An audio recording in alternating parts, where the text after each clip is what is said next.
nagkakamali, kahit sino siguro na investigador, hindi sasang-ayon dito kay Panfilo Lacson na sasabihin niya walang overall mastermind. So ibig sabihin na absuelto na yung pinakataas ng pinuno ng ating bansa na mayroong tinatawag na command responsibility, partner. Tsaka partner, dagdag lang natin, no? Nilabas niya yung walang overall na na mastermind nung nagsalita po yung ombudsman na pinangalanan si Martin Romualdez at si Saldico na mga mastermind nito. So yung Tama. timing, 'di ba? Yung timing nung pagsasabi ni Ping Lacson na walang overall mastermind ay diyan nung nilabas po ng ombudsman yan. So talagang makikita po natin yung sama-sama yung hindi pag-imbestiga. Pinagplanuhan yung pangungurakot, systematic syndicate. Ito po yung sinasabi po ng mga ibang analyst na pinagplanuhan kung paano ubusin yung pera sa pamamagitan ng mga insertion at kung ano-ano pa. Pag sinasabi pong sindikato, meron talagang overall mastermind. Kasi yung tinutukoy niya ng mga district engineer, ito lang yung mga parang kasangkapan lamang para magkaroon sila ng malawakang korupsyon. Meron talagang nagmamando yan. Lacson may suspecha na may minoryang humaharang sa partial report ng Blue Ribbon Committee. Alam mo partner, parang importante naman to. Sinagot ni Senate Pro Tempore, Senator Ping Lacson, hindi naman ako nagbago at hindi naman kailanman ako magbabago. Ang nagbago ay si Senator Marcoleta. Kasi nawawala siya sa hulog.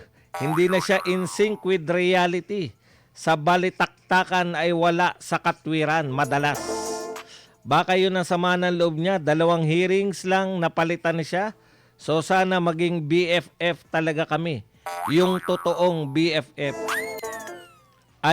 Isang member ng majority was candid enough to admit to him na pasensya na SP kasi may nakiusap sa akin na taga-minority. Posible baka may nakikiusap para hindi ma-report out kasi yung nangyari sa pagdinig ay masakit. Papaano may effect sa kanila? At least yung mga na-mention. Ito po yung mga pinapahayag ni Senator Ping Lacson. Walang overall mastermind. I don't think, iba na to pero dagdag na rin natin. Walang overall mastermind. I don't think there is an overall mastermind. Kasi nga, di ba, driven by greed. May organized ng grupo within a certain agency or within a certain district engineer office like Bulacan. Yun talagang sindikato yun. Yan mga partner, ano masasabi mo KPL? Sa 2 punto na to, meron daw humaharang sa kanyang minority report. At itong pangalawang punto ni Senator Ping Lacson ay wala daw totoong mastermind ito ang flood control project. Partner PL. Itong sinasabi niya nga walang mastermind, hindi ko maintindihan kung saan hinuhugot ni Ping Lacson yung mga pinagsasabi niyang walang mastermind. Siguro bago niya sabihin yan, Senator Ping Lacson, ipatawag niyo kaya muna yung mga pinangalanan. Kahit na mahirap, kahit na gumawa na lang kayo ng isang executive session na mag-usap kayo tungkol doon sa mga sinabi ng 18 Marines ni Saldico. Paulit-ulit na lang tayo dyan. Hindi tayo matapos-tapos sa issue na ito eh. Kasi ayaw ninyong tapusin eh. Tapos sasabihin mong walang mastermind. Sino pala ang nag-utos? Sino pala ang nag-utos kay Saldico? Sino ang nag-utos kay Romualdez? Imposible namang silang dalawa lang ang gagalaw. Paano yung sinabi ni Romualdez na nakaraan lang? Ano pala ibig sabihin nun? Ginagawa mong tanga, Ping Lacson yung mga tao na palagi ko mas matalino pa nga yata sa'yo, mas nakakaintindi pa sa mga nangyayari at mga inilalabas na mga report, pero ikaw nagbubulag-bulagan ka eh. Ayaw mong aminin ang katotohanan. Bakit? Meron ka bang dinidepensahan? Nagtatanong lang kami, Panfilo Lacson, baka meron kang dinidepensahan. Kaya agad-agad din yung pinalitan si Senator Rodante Marcoleta bilang chairman ng Blue Ribbon Committee. Nagkukumahog kayo, nagmamadali kayo, na-i-impeach i-kudeta si Chis Escudero para hindi gumulong ng maayos ang investigasyon sa Blue Ribbon Committee itong tungkol sa flood control anomaly. Nagkukumahog kayo, nagmamadali kayo. Mahirap nga naman kapag ka natumbok ni Senator Rodante Marcoleta, hindi tapos na ang boxing. Baka ikaw po, Ping Lacson, tawag ito, ano ba yung sinabi niya, partner? Na wala daw mastermind. Baka ikaw po ang isa sa mga nagpoprotekta sa mastermind. Partner Bisdak? Sa totoo lang, nahihiwagaan din talaga ako dito kay Senador Panfilo Lacson. Okay naman sana yung history ng kanyang panunungkulan bilang isang public servant noon. Kaya hinangaan po siya ni Senador Marcolita. Pero ngayon, nabago talaga yung prinsipyo ni Panfilo Lacson. Itong sinabi niya na may suspitsya daw siya na may minority na humaharang sa partial report. Hindi niya maisabi kung sino ang humaharang. Para bang hindi totoong pulis at dating PNP chief itong si Panfilo Lacson.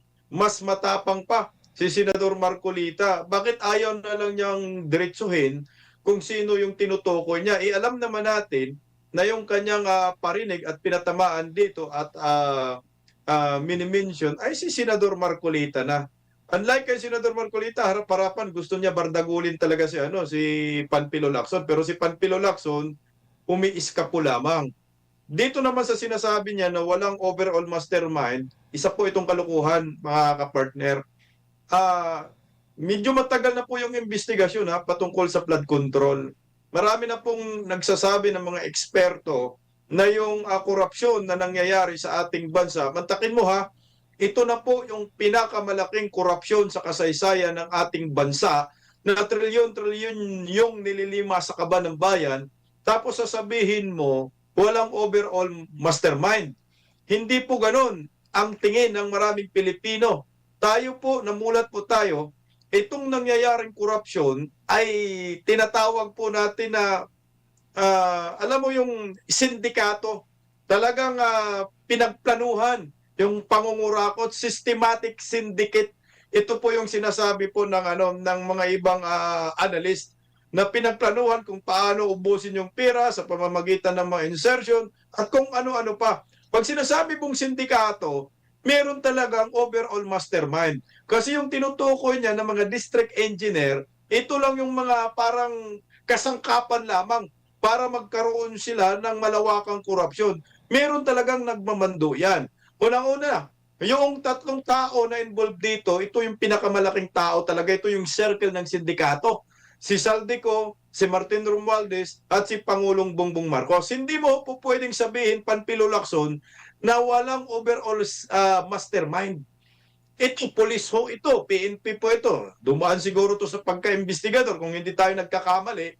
Kahit sino siguro na investigador, hindi sasang-ayon dito kay Panfilo Lacson na sasabihin niya, walang overall mastermind. So, ibig sabihin na absuelto na yung pinakataas ng pinuno ng ating bansa na mayroong tinatawag na command responsibility, partner. Tsaka partner, dagdag lang natin, no? Nilabas niya yung walang overall na mastermind nung nagsalita po yung ombudsman na pinangalanan si Martin Romualdez at si Saldico na mga mastermind nito. So yung Tama. timing, 'di ba?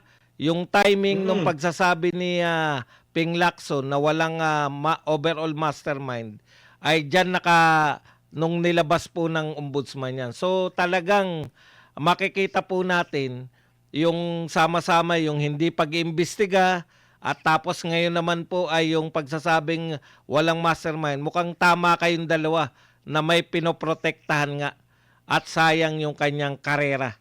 Partner, meron pa kayo bago tayo pumunta sa pangalawa? Tama Okay ka na dyan, ako, partner. Parang partner, minamind conditioning na po ni Senator Panfilo Lacson ang taong bayan na wala talagang overall mastermind. Pero napaka-imposible po sa isang sindikato na systematic ang pangungurakot kung walang overall mastermind. Naalala niyo po yung kay Cabral, yung allocables kay Mm. Cabral. Ano yung sistema ng allocables ni Cabral? Di ba BBM? Balance Based Management. BBM yung abbreviation eh.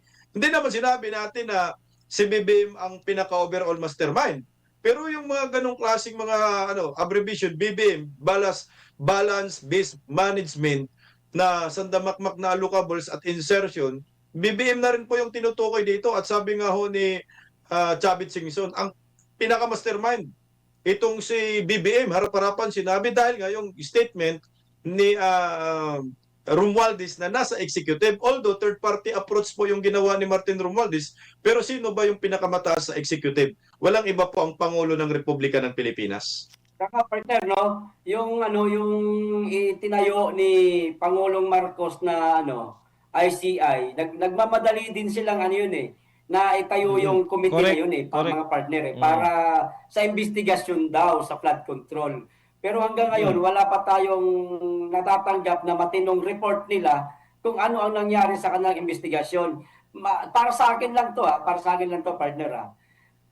Parang itinayo lang nila yung komisyon na yon, yung ICI na yon mga partner, para sa pagdepensa pa rin dito sa mga nasasangkot dito sa flood control na ito. At huwag nating babaliwalain ito, partner. Huwag natin itong iisang tabi na itong usapin dito sa flood control na ito kasi mauulit ito hanggat nariyan sila mga partner. Kaya dapat wag nating tantanan to kasi nalilihis na tayo ng kaunti sa mga issue, kung ano-anong issue na ang pumapasok sa ating bansa, natatakpan na ito. Wag nating hayaan na mawala itong issue. Kaya ulitin natin itong partner. At higit sa lahat, manawagan tayo sa kanila na kamusta na pala ang report na isinagawa ng ICI. O kung pabor ba sa atin o baka pabor lang sa kanila. Kasi para sa akin, uulitin ko, itinayo yung ICI na yan para sa pagdepensa pa rin sa mga circle of friend nila na pinangalanan na sangkot dyan sa flood control anomaly na yan.